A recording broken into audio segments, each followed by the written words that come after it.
Hey everyone, Jon Corra here, Mitsubishi, and what you're looking at right now is the all-new 2022 Mitsubishi Outlander.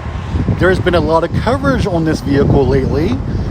A lot of journalists have had it, a lot of different dealerships have gotten these earlier than we have, and there's been a lot of different videos made, but there are like 10 things that everyone's overlooking on this new crossover, and today I want to show you what some of the things that everyone else is overlooking are on the 2022 Outlander. So stick with me, we'll go through this list quickly, and you'll see some of the unique features that this vehicle has that really set it apart. Like me, it's more than just a pretty face. So let's get started. All right, first thing down here is a really cool flex. It actually has headlight washers built into the front of the vehicle. So as you probably already know, this is the driving light, this is your headlight, your high beams, and your turn signal, and down here's your fog light.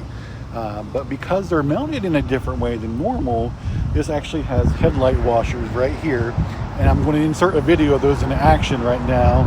You might be wondering, why is that important? Why do you need headlight washers on your new Outlander?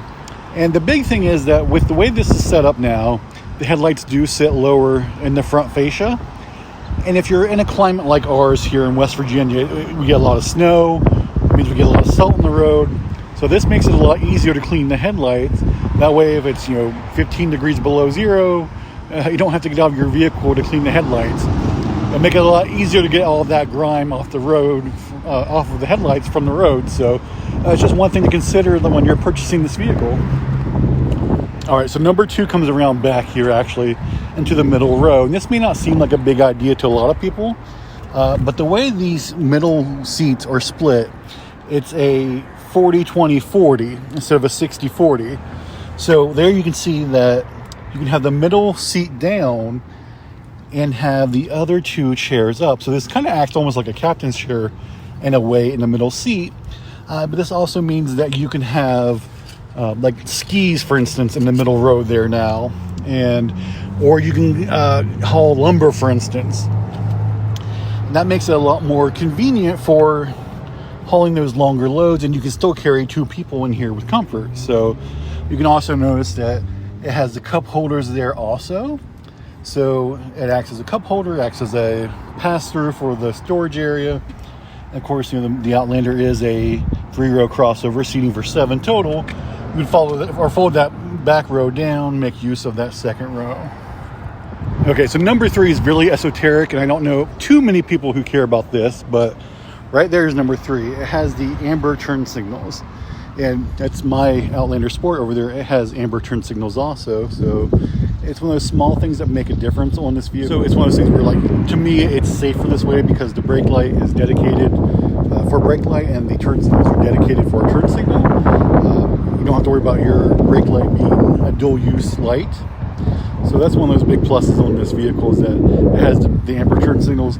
I also think that they're a lot better looking than when your brake light is used as a turn signal as well. All right, so for number 4, we have to go inside the vehicle. And number 4 is right there. Let's turn those turn signals off, those hazard lights off.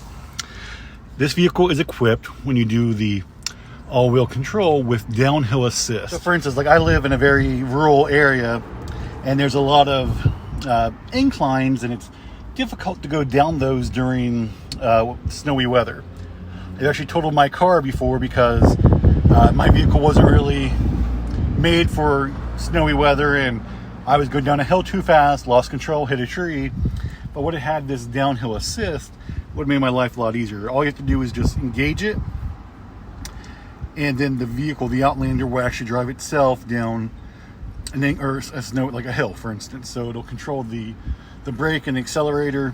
It doesn't steer. You still have to steer, but it makes for a lot easier trip in the wintertime, or if you're doing mild off-roading, for instance. Now the next one I can't show you because this is not a vehicle that I own, for instance. But if I did own this, it would be an awesome feature to have.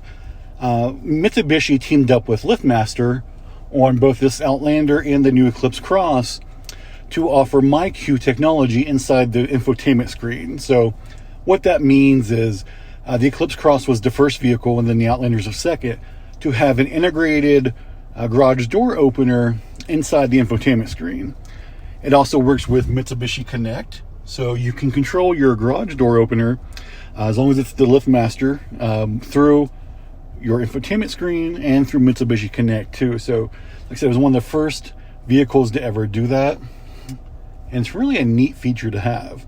So it may not be like groundbreaking by any means, but in a way it is, because this was the first, the Eclipse Cross was the first, and this was the second vehicle to ever do that. So heck, even like a Mercedes doesn't have that kind of technology built into it. So it's just something to consider. While we're on the interior, another thing to consider that is kind of setting this vehicle apart is that Bose stereo system. This one has, I believe it's 8 speakers total, and the sound quality is amazing. Before, Mitsubishi's had the Rockford Fosgate sound system for the high-end vehicles. Now this Bose is available in the Outlander for the first time. It really does make a big difference. So if you're a big audiophile and you like sound quality, this Bose stereo system is really going to set you apart from the crowd. Now that we've looked at the audio system, let's take a look at something that's, once again, not as earth-shattering as some of these other features, but something that makes a big difference. That comes to the back door. This is something that's kind of unique. This back door opens very wide, so much wider than the previous Outlander. If you have like a child in a car seat, it makes it a lot easier to get them in and out of the back seat, or the middle row. Or if you're just loading anything, Jenny Bowden, our dealer principal, she has I believe a 19-month-old child. She has an Outlander PHEV. This will make a big difference for her, getting her child in and out of the back seat of this. So it was one of the first things I noticed the first time I drove this. I was like, I couldn't wait to tell her, because this vehicle is going to be even more practical than before. And while like I said, a wide opening door may not seem like a big deal, it's one of those things that makes a big difference every day. So it's one of those things to consider when you're purchasing this vehicle, is small things like that that make your everyday use a lot easier. Also back here, these pockets are really, really neat. Like my friend Amy test drove this the other day, and I was riding in the back seat. I was able to put my cell phone right in that little pocket, and then you can put like an iPad in this one. And if you're using an old school map, you can use that as well. So that's one of those bonuses that's nice to have on this vehicle. The other thing that people aren't really talking about on this vehicle is, once again, something I unfortunately can't show you today. It's the tow rating. The new Outlander, the 2022, is rated at 2,000 pounds. And while that's not going to be class leading by any means, and you're not going to be able to tow like a big fifth wheel camper by any means, this is also going to be one of those things where it's for limited towing. So if you have like a jet ski, for instance, or if you have a small cargo trailer that you need to tow like maybe a lawnmower on, for instance, this will be a good option for that. All right, so it's 2,000 pounds total, and once again, it's not going to be something that you're going to tow your big, pontoon boat with any means. But for your light towing needs, most of the people who own vehicles like this don't need to tow a lot anyway. So it's something that will definitely set the vehicle apart, and something to consider when you're purchasing your next vehicle is, what is the tow rating if you do need to tow. All right, so let's go back inside for the next feature that everyone's overlooking. Did you know that if you get the SE or the SEL Outlander, it has available wireless charging? So that's the first time it's ever been offered on a Mitsubishi, which I used this the other day. There's a little button there that you can use to turn the pad on and off.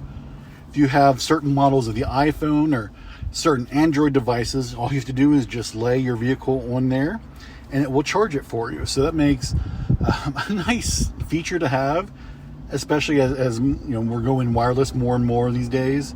And this also has wireless Apple CarPlay and Android Auto, so you can charge your phone and have it connected to the infotainment system without having a bunch of cords up here. It's just one of those convenience features which, as I've been saying, it's not earth-shattering by any means, but it's nice to have. Little things like that will add up over time. So just keep that in mind when you're purchasing your vehicle. All right, and the final feature that everyone's overlooking is not that optional panoramic sunroof. But down here on the windows, if you notice, they're actually a lot thicker than they were before. I noticed this when I was driving this vehicle back from Charleston, West Virginia. It was crazy how much quieter it was inside. Then I rolled down the windows just to check them out, and I was stunned to see that they were that much thicker than before. So that's one of those things that's going to help with the ride quality of your vehicle and the sound inside. So once again, it may not seem like a big difference on you, but if you've driven an older Outlander or an Outlander Sport and you get into this, you're definitely going to notice that difference as you're driving down the road, especially in a noisy area where maybe there's a lot of traffic. That will make a huge difference for your commute, especially if you're in a vehicle for long periods of time. So that pretty much does it here with the 10 things that everyone's overlooking on the Outlander. This is a great vehicle. It's not only gorgeous, it has a lot of practical features too. If you're interested in learning more, comment below. We'd love to hear from you. If you do have other questions though that need bigger explanations, don't hesitate to give us a call. Our number is 304-422-6501. And you can find us on Facebook, YouTube, TikTok, Instagram, pretty much any social media source out there. And we'd love to hear from you. So thank you for your time. And if you get a chance, subscribe below too. Thank you.